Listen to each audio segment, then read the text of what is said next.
estamos. Yajaira, muy buen día. Qué gusto tenerte en La Clave. Buenos días, Fernando. Buenos días a La Clave. Gracias por la invitación y sobre todo para tratar un tema tan doloroso, tan trágico, que no tiene solución por parte del Ejecutivo y que obviamente tenemos que tratarlo. Un fuerte abrazo. Yajaira, a ver, arranquemos justamente por ahí, por donde mencionas. No ha dado una solución, o no al menos una que satisfaga hasta el momento las demandas de la ciudadanía y de la opinión pública, el Ejecutivo. Pero esta es una tarea en la que se vinculan todas las funciones del Estado. ¿Cómo piensan ustedes desde su posición, más allá de la declaratoria que se hizo como bloque del pedido de renuncias y etcétera? ¿Cómo piensan aportar a la construcción de un acuerdo que nos lleve a todos a estar satisfechos con las soluciones que le vamos a dar a esta crisis? Querido Fernando, vale aclarar que nosotros desde la primera masacre, que fue el 23 de febrero del 2021, estuvimos ya activados, estuvimos presentando, y hablo, estuvimos en nombre de mi despacho, de mi persona, un habeas corpus general, estábamos presentando también un acto urgente para que las autoridades de aquel entonces, en donde encabezaba Edmundo Moncayo, pues responda ante lo que fue el inicio de la crisis, una mortandad general en todas las cárceles a nivel nacional y que no teníamos respuesta alguna. Basándonos obviamente en el artículo 51 de la Constitución, en donde se reconocen los derechos de los privados de libertad, pues justamente nosotros a este artículo aplicamos todo nuestro peso, nuestro trabajo y servicio. Lamentablemente, como es ya normal aquí en el Ecuador, no se gestiona, no se da respuesta, o simplemente nos hacen lo que nos hicieron con el acto urgente constitucional. Pasarnos de un juzgado a otro, pasar de la corte a la corte provincial. El juez de la corte provincial dictamina de que él no tiene injerencia en darnos esta información, pasa de nuevo a la Corte Nacional. Bueno, hacen de todo un shampoo, pero no hay respuesta. Tenemos un mecanismo jurídico nacional en el cual se evidencia más una persecución política que una respuesta ante tal atroz evento. Actualmente seguimos presionando, presentando documentos dentro de lo que es nuestras competencias, porque no podemos saltarnos ningún debido proceso. Usted más que nadie sabe que si nos saltamos van a decir que es golpismo. Así que todo tenemos que hacerlo de la debida manera. Hemos presionado, incluso usted recordará, hace unos meses atrás salí en una rueda de prensa solicitando e incluso poniéndonos a la orden del Ejecutivo para que podamos sobresalir sobre un tema carcelario que incluso ya tuvo como víctima a una policía bajo el delito de violación. Presentamos todas las pruebas contundentes como para saber cuál era el mecanismo interno de las cárceles. Lo que hemos tenido como respuesta es el cambio de autoridades, que otra vez regresó la misma persona que renunció para irse al departamento de inteligencia, con la respuesta de que ahora sí ya saben cómo hacerlo. ¿Y cómo van a hacerlo? Es la pregunta. Recién se van a tomar el poder de los pabellones porque ni siquiera eso tiene el SNAI.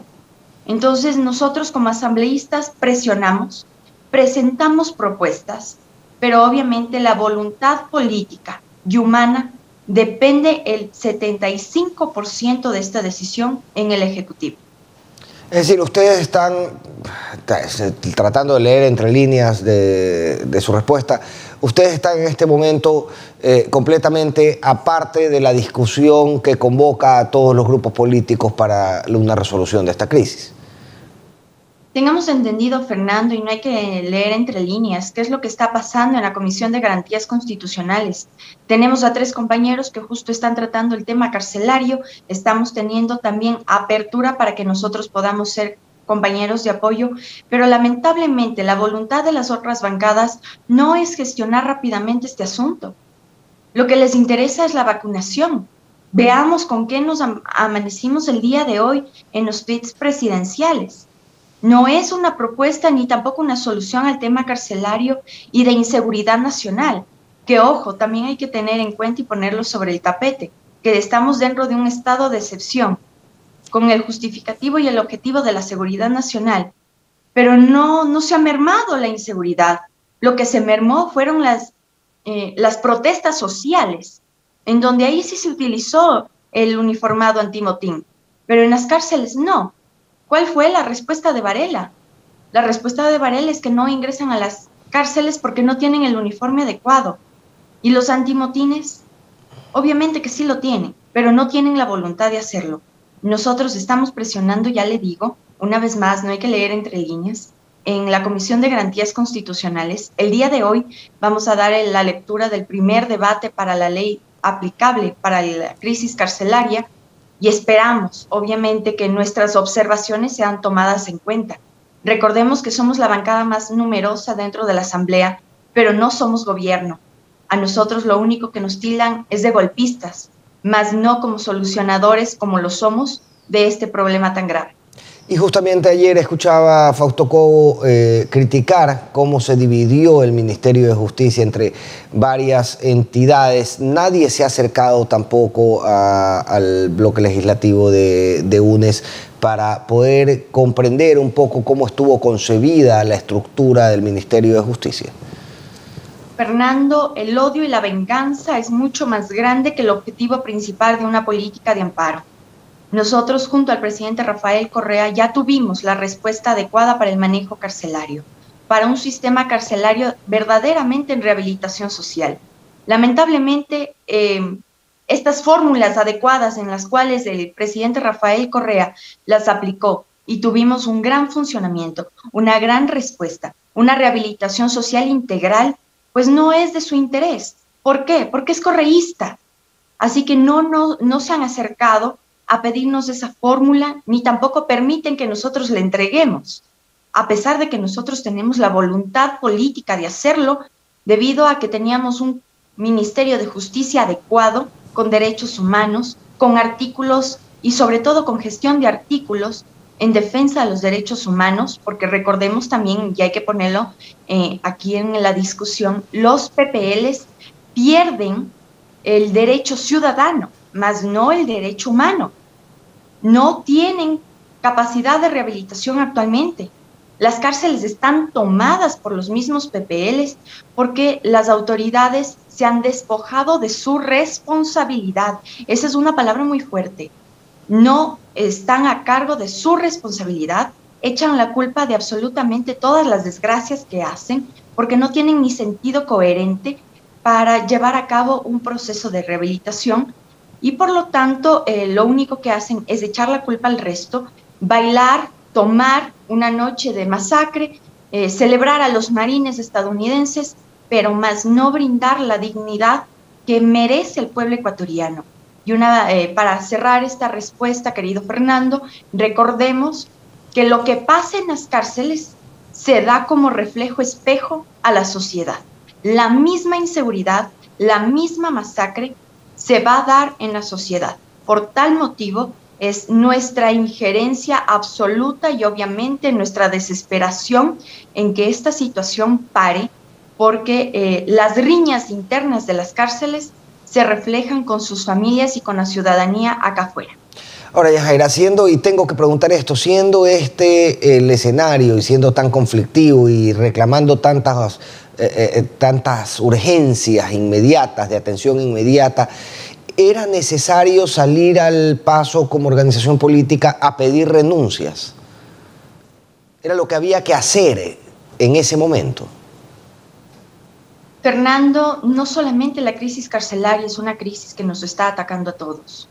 Usted sabe de que nos implementaron hace una semana atrás de manera urgente una ley económica que de amparo no tiene absolutamente nada, que es una burla, que es un poner enfrente y despreciar al derecho del trabajador. Hay un sinnúmero de atribuciones que se ha tomado el Ejecutivo y sus bancadas, sus ministros, que van en contra de los derechos humanos. ¿Cómo es posible, Fernando, de la misma manera, y con eso justifico obviamente nuestro pedido de renuncia, que se haya permitido la entrada de la ex ministra María Paula Romo y que no se le haya permitido, ni tampoco que se le haya presionado para que vaya a Fiscalía a responder sobre los actos de lesa humanidad que tiene presentes. Pero sí la vemos pasearse con el presidente actual, entrar a Carondelet, en fin, un sinnúmero de cosas. Estamos viendo a un presidente que firma la Carta de Madrid en contra de nuestros migrantes. Vemos a un presidente que se ausenta cuando tenemos emergencia nacional. Tenemos a un presidente que está amenazando a la población en caso de que tengamos una paralización, en vez de sentarse a responder lo que obviamente se necesita como un respaldo ciudadano. El poder popular creo que se está perdiendo de vista. El Estado actual merece una atención primordial debido a que ha olvidado que el demandante es el pueblo. El Estado como Estado simplemente es el gerente de la política. Pero el Estado como Estado es el pueblo ecuatoriano, al cual nosotros tenemos que responder. Por este y por sinnúmero de atropellos, y que obviamente la única respuesta, como lo tenía el señor Moreno, ojo que ahí sí voy a poner una línea muy política. Sí, el señor Moreno y el señor Lasso cogobernaron, y con las mismas autoridades.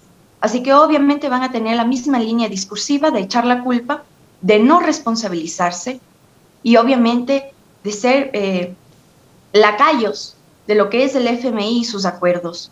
Por tal motivo, creo que la última masacre que pasó este fin de semana, estamos recientes, fue por la ausencia de un Estado que brinda espacio a lo extranjero, a lo estadounidense, a grandes brindis, a grandes banquetes, mientras el pueblo se está muriendo de hambre, se está muriendo, se está matando. No tenemos una política de amparo de trabajo, de economía, de educación, de salud. Antes a nosotros nos molestaban y realmente ahí me da ya casi no sé, un paro cardíaco, Fernando, y sé que incluso en su programa va a sacarlo en algún tipo de secuencia de locución, pero el ver que antes a nosotros nos decían paracetamol y nos dan en los hospitales. Ahora, Fernando, ni siquiera hay paracetamol y gasas. Estamos precarizados totalmente. Qué pena que un país de derecho haya pasado a ser el país del olvido, de la miseria y de los zapatos rojos. Justamente ahí, Yajaira, hacer una puntualización. Mencionabas el tema de las violaciones a los derechos humanos. ¿Han tenido alguna información sobre el Estado hoy, ya pasada los actos violentos del fin de semana, o más bien, al menos se percibe más pacificada la cosa en la Asamblea, sobre el estado de los derechos humanos? ¿Están comiendo los presos? ¿Están durmiendo seguros? Es decir, ¿qué se sabe del interior de la penitenciaría ustedes como asambleístas? Fernando, es realmente penoso, pero es bueno que el Ecuador entero sepa lo que está ocurriendo. Nuestros PPLs a nivel nacional se han declarado en huelga de hambre. Obviamente también las otras cárceles que no son regionales se han declarado en huelga de hambre porque, como ellos dicen y están en toda la razón, nuestra Constitución no ampara la medida de pena de muerte, pero ahora ya sea por un sistema investigativo, por un sistema transitorio, por un delito menor, pues ellos saben que al momento de pisar una cárcel están declarando ya la pena de muerte de ese PPL que ingresa a las cárceles. Es penoso el saber de que personas por pensiones alimenticias fueron asesinados brutalmente. Es penoso el saber que personas porque habían arranchado un teléfono celular lo habían colocado en máxima seguridad porque no tenían espacio en mínima. Qué terrible el saber que ya no tenemos un espacio de rehabilitación ni mucho menos de limitación de delitos.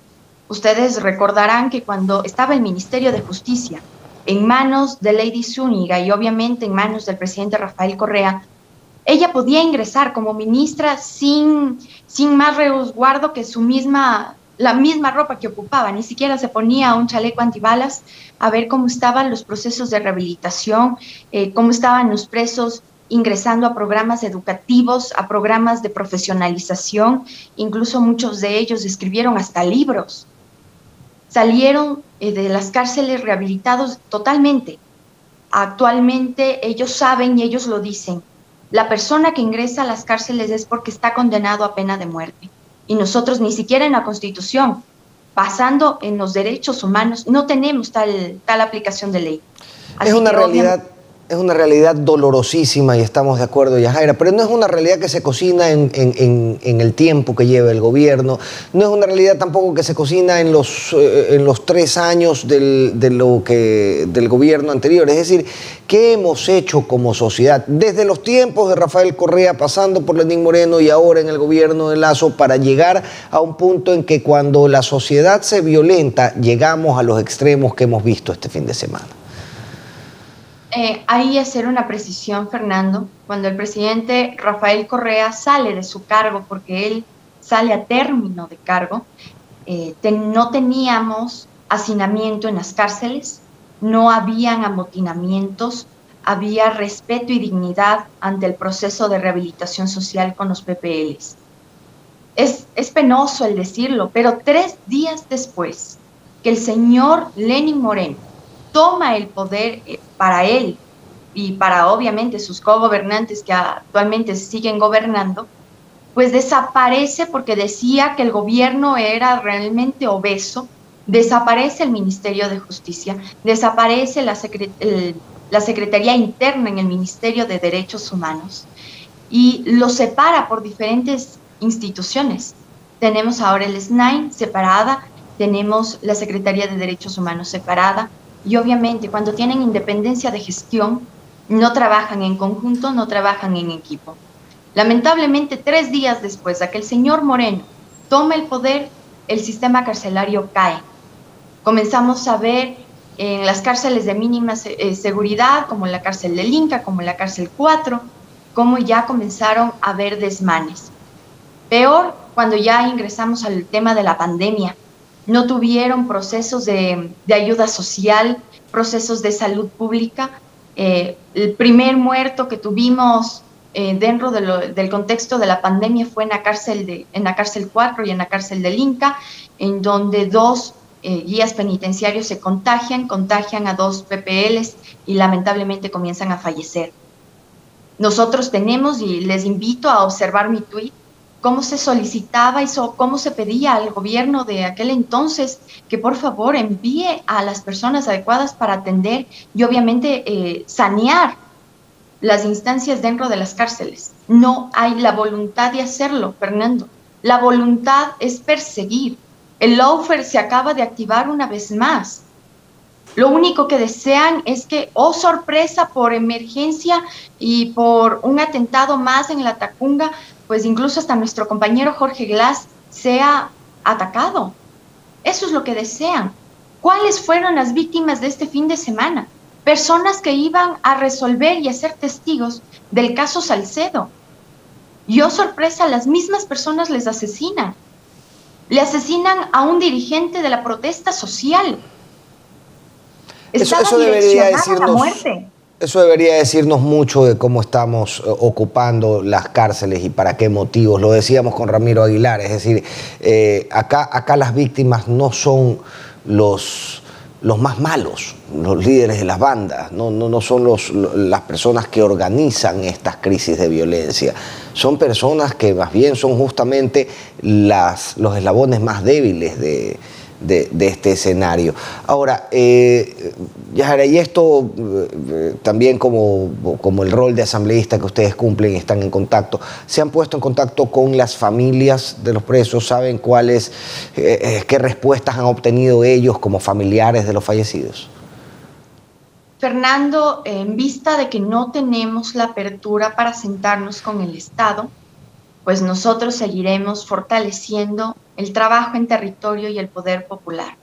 Por tal motivo, desde la primera masacre general que hubo en cárceles, el 23 de febrero del 2021, las 5 muertes desastrosas hasta este fin de semana, hemos estado presentes. Hemos estado junto a las familias, junto a los familiares, junto a los amigos, junto a las personas que quedan tras una muerte trágica. Es lamentable el escuchar, el ver cómo ellos se desesperan por buscar información, se desesperan por el hecho de que les reconozcan los cuerpos. Hay cuerpos que no dicen los medios corporativos y por ese motivo, una vez más, señalo mi agradecimiento profundo a La Clave, un medio de comunicación que está transmitiendo lo que los demás no lo hacen, pues las familias, hay familias que ni siquiera han obtenido ni siquiera un brazo o una pierna de su ser querido, porque la respuesta es, está incinerado, no lo encontramos. No hay una lista, Fernando, por Dios, indignémonos. No hay una lista de personas por pabellones. Ni siquiera saben en realidad quién falleció y quién no. Pero la única forma de que no exista una lista es que no existiera previamente un censo. No hay un censo. Claro. No saben ni siquiera quiénes estuvieron en el pabellón 1, pabellón 2. No saben en realidad cuántas personas mismo estuvieron en transitoria. La lista de transitoria que sacaron a la luz, en donde las personas comenzaron a ver pocos nombres, simplemente era porque lo casaron al azar. No hay un censo, no hay una lista de personas, no están diferenciadas por delitos. Simplemente usted ingresa a las cárceles y es otro mundo. Todo es un solo pabellón, todo el mundo simplemente está dividido por bandas. Si es que tu banda te alcanza a observar y a poder recoger, caso contrario pasas a ser uno más. No hay un proceso de rehabilitación, no hay un censo, no hay nombres. Y la única justificación es, tal vez está incinerado y por tal motivo no podemos reconocer el cuerpo. ¿Cómo es posible en un Estado de Derecho, Fernando? Es inconcebible. Es una realidad dolorosísima, dolorosísima y que, como bien decías, tiene efecto en los barrios, y eso es justamente lo que preocupa, porque en los barrios está nuestra juventud y nuestra niñez. Yajaira, te agradecemos muchísimo haber estado con nosotros en La Clave esta mañana. Un agradecimiento más a ti, Fernando, a La Clave. Gracias por sacarme en tus videos como hilo conductor. Sí, te he visto y muchas gracias. Espero que las intervenciones que tengamos en el Pleno, las intervenciones que tú veas que son correctas para el hilo conductor del mensaje a la ciudadanía, pues me sigas tomando en cuenta. Yo lo agradezco infinitamente, porque justamente esa es la buena onda que proponemos para discutir los temas políticos, tomárselo como lo estás tomando. Muchísimas gracias, Yajaira, de verdad. A usted. Muchas bendiciones y seguimos en la lucha. Un fuerte abrazo, Yajaira Urrestra, asambleísta de UNES, con quien hacíamos nuevamente un repaso sobre la condición de los derechos humanos alrededor de la crisis carcelaria. Nos vamos rapidito con Marisa Piñeiro.